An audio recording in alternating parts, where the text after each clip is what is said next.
Hello folks, we come back to the exercise 2.3 of the chapter 2. Last video we have already done the question number 1 which had got 5 subparts and was over with us. Now we have the question number 2 and 3. What we did over here, we were studying about remainder theorem. Remainder theorem is a very important tool in finding out the remainder when when the dividend polynomial is divided by a divisor polynomial. We don't have to actually do division. Without doing the division itself, we can get the remainder by the method that we studied yesterday. We are continuing with that. Now we are going to the question number 2. So it's a part 2 video. Find the remainder when x cube minus ax squared plus 6x minus a is divided by x minus a. Question is like this. I will shorten it up. It says that you have x cube minus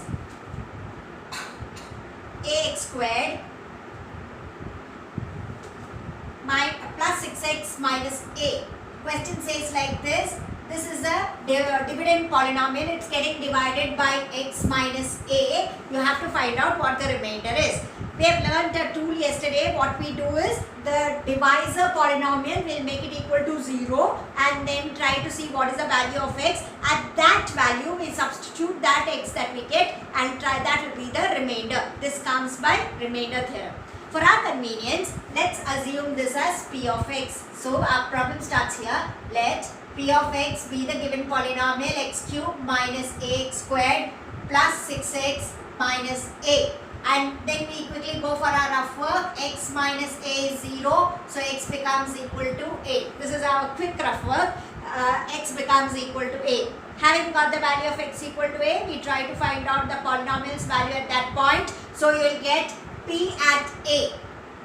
We'll try to find out what is p at a. We'll work it out wherever x comes. It takes the value a and we'll try to see what's the value of the polynomial. It comes up to a cube minus a into a squared plus 6a minus a. Obviously this is a cube minus a cube plus 6a minus a. These can cancel each other. Your answer becomes 5a. So indirectly the remainder, it's probably the remainder. Find the remainder. That's a question that they say. So the remainder happens to be 5a. If you want, you can conclude that the required remainder or the remainder is p of a and that is 5a. Why we get this? We get this by remainder theorem. Remainder theorem helps us to do this. This is what the theorem says, that you can always substitute the value as p of a and you'll be getting the answer, and this is how quickly we try to get the remainder without actually dividing it. Very important tool when it comes from 1 mark or so, and even in the higher classes when you have to find the remainder, this is a very easy way of doing it. Okay, check whether we do it. It comes at many places when we go to the 12th standard and 11th standard. It is coming up at many places. So we are going to use it even in the further classes. Question number 3. Check whether 7 plus 3x is a factor of 3x cubed plus 7x. I will just put it in this form for you to understand what the question is. The question says that you are dividing 3x cubed plus 7x. This is your dividend polynomial and you have to divide it by 7 plus 3x. This is the question and we have to find out what is the remainder. Always we know that the divisor polynomial will make it equal to 0 and that's how we proceed. Before that we will always call this as p of x for our convenience. So let's proceed like that. Let's call p of x as the dividend polynomial. P of x is 3x cubed plus 7x. And for our convenience, we are doing that little bit of rough work. 7 plus 3x, will try to make it equal to 0. So 3x, 7 will go on the other side, it becomes minus 7. And 3, because it's a multiplication, it goes to the other side, it becomes minus 7 by 3. So you get the value of x as minus 7 by 3. By which we come to know that we have to find out the polynomial's value at this point, p of. So you have to find p of minus 7 by 3. That is our next step. So what we do next? Therefore, p of minus 7 by 3. So we get the what we are supposed to be doing. The question is check whether it's a factor. So therefore it is 3 into minus 7 by 3 raised to 3 plus 7 into minus 7 by 3. Let's solve this. it is 3 into 7 into 7 into 7, and then this is 3 into 3 into 3, so that works like this: 7 by 3, 7 by 3, 7 by 3. When we work it out, and this is 7 into minus 7 by 3.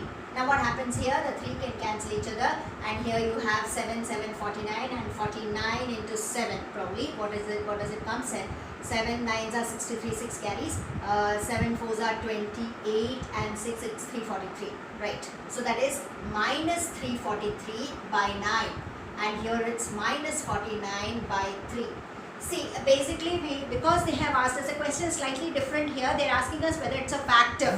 So when they ask us a factor, we just have to check if the remainder is 0. If the remainder is non-zero, it's not a factor. So it's very clear to us that it's going to be a non-zero remainder, but we'll just solve one step and get the answer. The fractions, the denominators are not the same. Unless the denominators are not the same, we are not able to solve it. So let's make the denominator same, and in order to make the denominator same, we are going to multiply this by 3. So multiply this also by 3. So what does it come to? 49 into 3 will come to 9 3s are 27, 2 carries. 4 3s are 12, 14, minus 147 by 9, which then works to 7 and 3 it's 10, 4 and 4 it's 8, that's 9, and 3 and 1 it's 4. So it's minus 490 by 9, some number which is non-zero. So if the remainder is not 0, then the dividend polynomial, the divisor polynomial cannot be the factor of the dividend polynomial. Question says whether it's a factor. The test is the same. You have to check for the remainder. If the remainder is 0, it will be a factor. If the remainder is not 0, it will not be a factor. So we will say that therefore, or rather you can say that since p of minus 7 by 3 is non-zero, therefore 7 plus 3x is not a factor of 3x cubed plus 7x.